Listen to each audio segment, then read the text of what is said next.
আগামী 2050 সালে বাংলাদেশে শতকরা 73% মানুষ ক্যান্সার আক্রান্ত হবে, যেটা একটা ভয়াবহ চিত্র। মানে প্রত্যেক ঘরে ঘরে ক্যান্সার রোগী থাকবে। তা আমরা চাই না সেরকম থাকুক। এবং এর থেকে পরিত্রাণের উপায় কী? তার উপায় হলো আমাদেরকে যে সমস্ত কারণে ক্যান্সার হয় সেই সমস্ত বিষয়ে জনগণকে জানাতে হবে। তার ভিতরে একটা হলো যে বায়ু, সেটা পলিউটেড, দূষিত বায়ু, যার ভিতরে হাজার হাজার ক্যান্সারের যা যে ক্যান্সার হয়, যেই কার্সিনোজেন সাবস্টেন্স এতে ভরপুর আমাদের দেশের এই আমরা যে শ্বাস প্রশ্বাস গ্রহণ করি এর মাধ্যমে।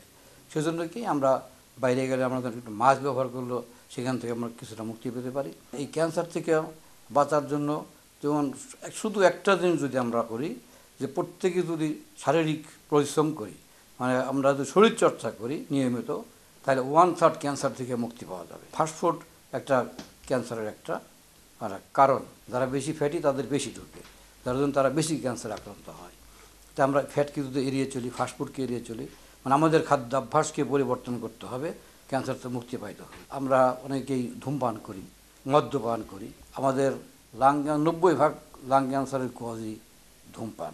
এই ধূমপানটাকে মারাত্মকভাবে রেস্ট্রিকশন করতে হবে।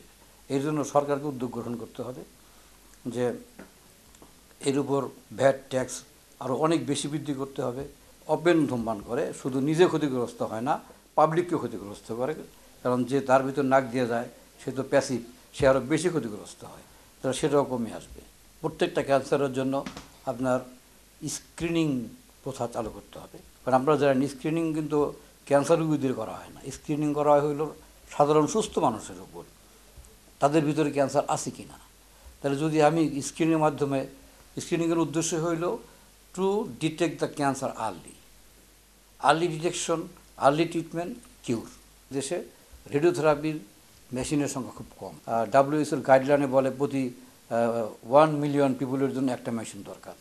তাহলে আমাদের দেশের 16 কোটি মানুষ হয় 160, 18 কোটি হলে 180, এবং আমরা টোটাল সব ডাক্তাররা দেখেছি এরকম পক্ষে 200 মেশিন যদি থাকে তাহলে আমরা প্রত্যেক রোগীকে টাইম মতো একদম চিকিৎসাটা দিতে পারবো।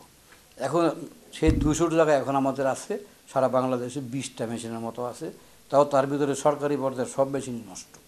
যার জন্য রেডিওথেরাপি মেশিনের সংখ্যা অবশ্যই বৃদ্ধি করতে হবে, সরকারের উদ্যোগ নিতে হবে। বাংলাদেশে 37টি মেডিকেল কলেজ আছে, প্রত্যেকটা মেডিকেল কলেজে পূর্ণাঙ্গ ক্যান্সার সেন্টার প্রতিষ্ঠা করতে হবে, ক্যান্সার বিভাগ খুলতে হবে, এবং MBBS লেভেল থেকেই ক্যান্সারের উপরে কিছু জ্ঞান তাদের প্রত্যেক ডাক্তারকে দিতে হবে, যেটা বর্তমানে চালু নেই। নিবেদক রেনাটা PLC।